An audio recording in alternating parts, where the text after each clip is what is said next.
Senator Inhofe, please. Thank you, Mr. Chairman. Dr. Chaudhary,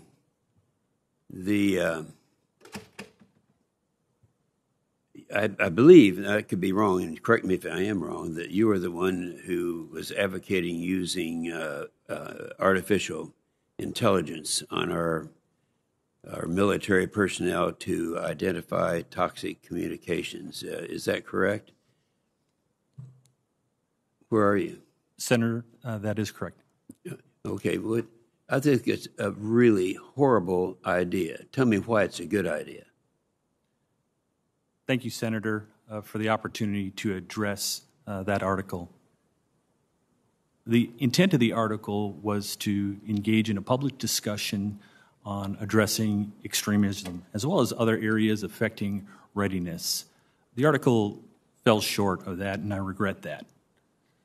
But let me state clearly my feelings on... But let me do this, because yes, I do want to get two other questions, two other witnesses, and I want to come back to this, so you be thinking of a good answer. Dr. Schaefer, we're starting to see signs that the Army may have to reduce the end strength in order to comply with the administration's budget cuts. You know, I'm a very old Army guy, and it seems since I've been here in both the House and the Senate that the Army is always the first ones that get cut, so I have a little bias in this. The last time this happened, it was during the Obama administration. The Army cut an average of 20,000 soldiers a year over 5 years, and the Army is basically the same size as it was before the September 11th. But the threats from Russia and North Korea and others have only grown, so we can't afford this mistake twice. And based on your experience, what are the risks associated with a rapid reduction in Army end strength at this time? Senator, thank you for this question.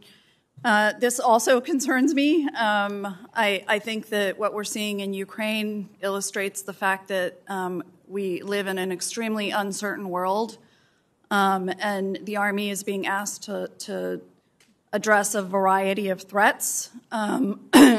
And in order to be able to carry out those multi-domain operations associated with our modernization plans, we need to maintain end strength. And I think decreasing end strength is... So you would support maintaining end strength at least where we are today?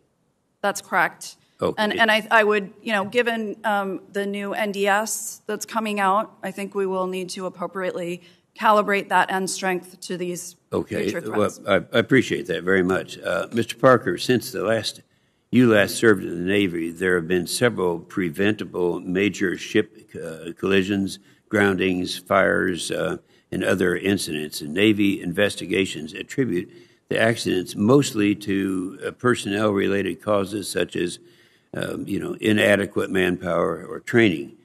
The chief of the Navy personnel recently testified that the Navy is 5,000 to 6,000 sailors short of manning our ships today. Now, you have a background. You're going to be responsible for some of these things, problems that we're faced with right now. What is your assessment of the role of the manning and training played in these accidents?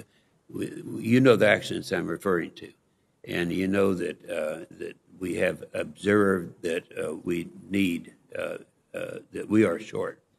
So, what's your response to that, and how are you going to handle that? Senator, I absolutely share your concern with some of the recent incidents that have occurred within the Navy.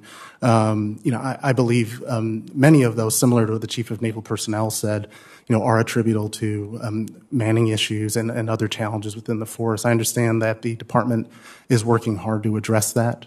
I understand that since the McCain and Fitzgerald collisions, the Navy has assessed 23,000 new sailors and has moved 10,000 new to the fleet since that time. If confirmed, really focusing on those types of manning issues and related cultural issues. I know there are initiatives such as Get Real, Get Better, which is really focused on assessing where the Navy has fallen short and then taking lessons learned from that. I think those types of initiatives are helpful both in terms of the manning piece, but also in terms of operational ensuring that we learn from our mistakes. And if confirmed, I will support those. That's very good. Now, Dr. Ray, I'd like to have you go ahead and finish answering the question that I started out with. Thank you, Senator. To continue and to provide clarity, the men and women who serve, the vast majority of the men and women who serve with honor, integrity, and excellence.